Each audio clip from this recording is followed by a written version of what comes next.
My neighbor caught me staring from the yard, then said, "If you want to look, just ask."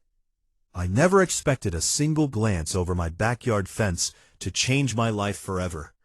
But the day my beautiful neighbor caught me staring, she smiled and said, "If you want to look, just ask." I thought she was joking. I had no idea she was about to reveal a secret that would change everything. My name is Daniel, and until that day I lived a very quiet life. After my divorce, I moved into a small suburban house where nobody knew me. I spent my weekends watering flowers, mowing the lawn, and avoiding conversations with neighbors. Life was peaceful, but lonely. Everything changed when Emma moved into the house next door. She wasn't loud or attention-seeking. She smiled at everyone, loved gardening, and spent hours decorating her backyard with colorful flowers and handmade birdhouses. One evening, while watering my lawn, I noticed she was building something near the fence. Curious, I looked through the small gap between the wooden boards. Suddenly, she turned around. Our eyes met. I froze. She walked toward the fence with a smile. I expected her to yell at me. Instead, she laughed. "If you want to look," she said playfully, "just ask." I wanted the ground to swallow me. "I'm so sorry," I stammered. "I wasn't staring at you. I was looking at those birdhouses." She looked at them, then back at me. "I believe you." Then she unlocked the small gate between our yards. "Come over." That afternoon changed everything. Emma proudly showed me every birdhouse she had painted by hand. Each one had a different design. She explained which birds liked which houses, and for the first time in years, I found myself smiling without forcing it. Before I left, she asked, "Coffee tomorrow?" I surprised myself. I'd like that. Soon, coffee became breakfast. Breakfast became evening walks. Evening walks became movie nights. She made ordinary days feel special. But I noticed one thing. Whenever I asked about her past, she changed the subject. One rainy evening, I came home from work and saw an expensive black SUV parked outside her house. A man stood on her porch. He looked angry. Even from across the street, I could hear them arguing. "You can't keep hiding forever," he shouted. Emma looked scared. Without thinking, I walked over. "Everything okay?" The man looked at me. "And who are you?" "I'm her neighbor." Emma stepped beside me, and my friend. The stranger glared at both of us before finally leaving.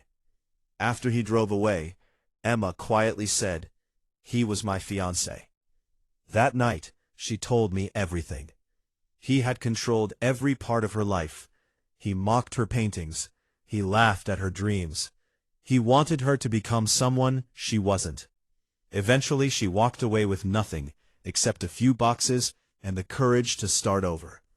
I looked around her backyard. The flowers, the birdhouses, the colorful decorations. "You built all this yourself?" She nodded. "This backyard saved me." Weeks passed. Slowly, Emma smiled more. She laughed louder. She started painting again. One Saturday, we painted birdhouses together. Paint ended up on our faces. We laughed like children. For the first time in years, I felt happy. Then, just when life seemed perfect, her ex returned. This time, he wasn't asking. He was threatening. He claimed that many of Emma's birdhouse designs belonged to him because they were created while they were together. Emma was heartbroken. "They're all I have left." The entire neighborhood surprised us.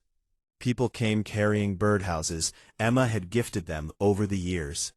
They brought photos, videos, and messages proving she had created dozens of original designs after leaving him. The evidence was overwhelming. Her ex finally gave up. As he drove away, Emma didn't even watch him leave. Instead, she watched a little bluebird fly into one of her handmade houses. She smiled. "I finally feel free." Months later, we stood beside the same fence where she'd first caught me staring. She laughed. You know what? The first time I caught you looking over the fence, I knew you weren't staring at me. You did? You were looking at something I loved. I smiled. That's true. But somewhere along the way, I took a deep breath. I started looking because of you. She stepped closer. I was wondering how long it would take you to admit that. I love you, Emma. Tears filled her eyes.